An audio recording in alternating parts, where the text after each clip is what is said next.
हाँ दोस्तों, सोना ठाकुर। दोस्तों कई सारे मुझे जो कमेंट आए हैं कि सर प्लॉट के बारे में बताओ, फार्म के बारे में बताओ। फार्म तो मैंने किया नहीं, बट सेलिंग के जो बेसिक्स हैं, प्रिंसिपल जो हैं वो तो हर जगह सेम है।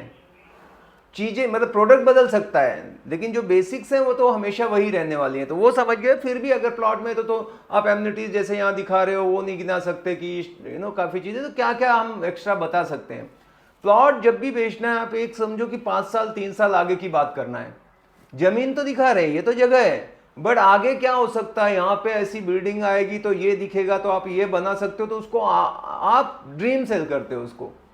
अगर यहाँ से ये रोड आ रही है तो उसका ज़्यादातर हम कनेक्टिविटी की बात करते हैं। आप देखो प्लॉट वाले, लैंड वाले क्या करेंगे, रेलवे स्टेशन से इतने किलोमीटर की दूरी, bus stand bus walking distance पर है, ये मार्केट यहाँ पर है, यहाँ से ये स्कूल इतना दूरी पे है। कनेक्टिविटी, अप्रोच रोड कैसा है, सोसाइटी वगैरह बनती है तो ढंग से हो तो स्पॉट पे ही बनेगी, उनके सामने कंपलसरी रहता है इतना फीट वाइड रोड है तभी आप बना सकते हो। गली में जाके एकदम बड़ा बहुत प्रोजेक्ट कोई नहीं करता है, 18 फीट वाइड रोड चाहिए, सैंक्शन वगैरह नहीं मिलते हैं उनको। बट प्लॉट में अगर वो बात कर सकते हो कि भाई कितना 15 का है, 18 का है, तो जो भी है वो अप्रोच रोड अच्छा होना चाहिए। आसपास के जो स्पेशली कंपनियां वगैरह आ रही हैं तो उसकी एक बहुत बड़ी बात होती है कि बहुत सारे डेवलपमेंट हैं, अभी ये जोन हो रहा है यहाँ पे, अभी नया कुछ आने वाला है, उसके ज़्यादातर मतलब फ्यूचर को ही अपन बेचते हैं जहाँ तक। और थोड़ा मेंटेन करके रखना चाहिए उसको, बाउंड्री वगैरह मारी हुई है, बोर्ड वगैरह लगाया हुआ है, वो बहुत एक अच्छा प्लस पॉइंट रहता है।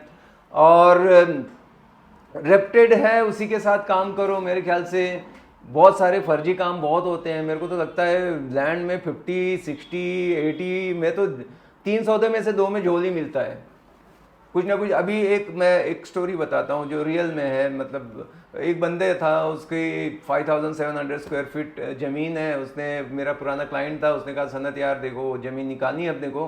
मैंने कहा ठीक है सर, जो अपने पर्सनल है उन्हीं का करता हूँ मैं, डायरेक्ट ऑनलाइन और डाल के उसके पीछे एकदम नहीं करता।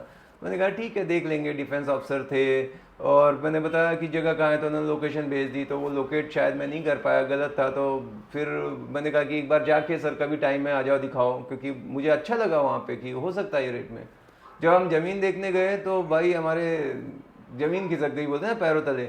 वहाँ पे कोई दूसरे बंदे का बोर्ड लगा हुआ इनकी ज़मीन पे, और इतना ज़्यादा मतलब उनको टेंशन आया कि अरे ये ज़मीन मेरी, बोर्ड कोई और लगा के गया। तो उस पर नंबर भी लिखे रहते हैं, तो उसके नंबर को कॉल किया, वो बंद है। तो अरे ये ऐसे कैसे हो सकता है। अभी प्लॉटिंग में क्या इशू था कि उनका जो लेआउट वगैरह नहीं था कि किसका क्या प्लॉट है, और 7/12 बोलते हैं, उसके ऊपर बहुत लोगों के नाम थे। तो कोई कर भी सकता है कि ज़बरदस्ती कब्जा भी मार ले, या हो सकता है ये दिखा के किसी को बेच दिया हो, क्योंकि जिसने बोर्ड लगाया है इतना गलती कोई नहीं कर सकता, उसको उस साइज़ की ज़मीन ही नहीं थी वो, 5700 की थी और उसने 5000 लिख के रखा, क्योंकि उसको एक्यूरेट पता नहीं था वो इन्फॉर्मेशन। तो वहाँ पे पास में एक घर बना हुआ था, तो हम सोचे वहाँ से जाके पूछते हैं। तो वहाँ पता लगा कि वहाँ कुछ ऐसी गैंग ही है जो कब्जा कर लेते हैं और दूसरे को बेच के निकल जाते हैं। पूना में अभी क्या हुआ है कि लैंड की रजिस्ट्री रुकी हुई है, जो बड़ी है उन्हीं का होता है, या तो जो एनए प्लॉट है वो खाली बेच सकते हैं, और विदाउट एनए वाली प्लॉट बिक ही नहीं रहे हैं। तो लोग क्या कर रहे हैं, एमओयू पे खरीद रहे हैं। स्टैम्प पे अगर आप रजिस्ट्री नहीं कराओगे रजिस्ट्रार ऑफिस में तो एमओयू पे होगा, नहीं तो पावर ऑफ अटॉर्नी ले लेते हैं। तो इसमें फ्रॉड के बहुत सारे केस हैं, तो ऐसा हो जाता है। तो मतलब बताने की क्या बात है कि भाई मुझे थोड़ा सा अगर अच्छा लगा, जो जेन्युइन क्लाइंट था उसको लेके जाता, वो भाग ही जाता यार सनत तेरे क्या है ये, तो ज़मीन दिखाने लाया किसी की, बोर्ड किसी का है, और मेरा कितना बुरा हाल होता। तो वो सब खुद जाके, मैं तो कहता हूँ वो प्लॉट जहाँ भी जिसने बोला है जाके देख लो, उसका थोड़ा सा होमवर्क करो, आजू बाजू के रेट निकालो क्या चालू है, और फिर आप बताओगे। तो हमेशा 90% टाइम आप बताओ यहाँ पे इतना कमर्शियल आ रहा है, इतने स्क्वायर फीट का आ रहा है, तो ये कंपनी आएगी तो यहाँ पे कुछ नहीं तो 5000 लोग उनके काम करेंगे। 5000 लोगों में से 10% लोग तो घर खरीदते हैं, बाकी लोग रेंट पे रहेंगे, तो रेंट का वैल्यू बढ़ेगा 10%। 5000 में से 500 लोग घर लेंगे, लेकिन ज़मीन का इतना ही पीस बचा है, तो 500 लोग, आप सोचो कि आपका क्या आगे रेट होने वाला है। तो रिटर्न ऑन इन्वेस्टमेंट की हम बात करेंगे, अगर उसको खुद का घर बनाना है तो बताएंगे, घर का ज़मीन लेके बताने के क्या क्या फ़ायदे हैं, वो सब बोलने का।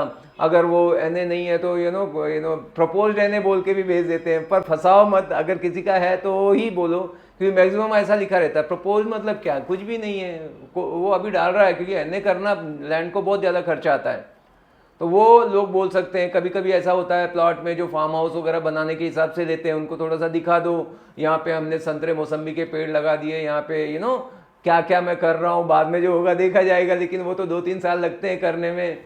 वो बता दो हाईवे कितना दूर है, ये वो लाइट पानी रोड, ये बेसिक चीज़ें हैं इंफ्रास्ट्रक्चर की, वो उनका कनेक्ट, वो उनको दिखाना पड़ेगा, तभी वो बेचने में इजी होगा।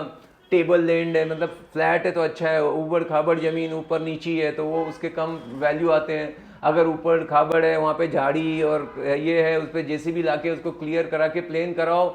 आप 10,000 का काम करोगे उसमें, लेकिन 50,000 का रेट बढ़ के मिलता है। तो प्रेजेंटेबल बना के रखने का है, वो बहुत इंपॉर्टेंट है। जैसे लड़की तो वही रहती है, देखने वाले आते हैं तो कैसे प्रेजेंटेबल आते हैं, क्योंकि वो उसका सिलेक्शन हो जाए या पसंद कर लें। सेम जमीन भी वही है, उसको सजा के प्रेजेंटेबल बना के रखो कि जो देखने आए उसको पसंद करे। तो ये कुछ मैं ज़्यादा नहीं करता हूँ, बेसिक जो मेरे समझ में आती हैं, तब भी साल में एक आध दो ऐसे हो जाते हैं जो अपने वाले हैं। तो ये चीज़ों का ध्यान रखो, पेपर एकदम डबल चेक कर लो, अच्छे लॉयर से चेक कर लो। क्योंकि मेरा नहीं काम करने का वजह अगर बताऊं तो मुझे यही है कि बहुत सारे इसमें गड़बड़ हो सकते हैं। क्लियर टाइटल जो प्रॉपर्टी रहती है ना, वो मिलना मुश्किल है। और दूसरा है कि लोन वगैरह अगर आप बैंक वगैरह से सेंक्शन करा के देते हो सामने वाले को, या ईएमआई का ऑप्शन दे देते हो 2 साल के, ऐसे पार्ट पेमेंट में भी आप कर सकते हो इतना डाउन पेमेंट करके।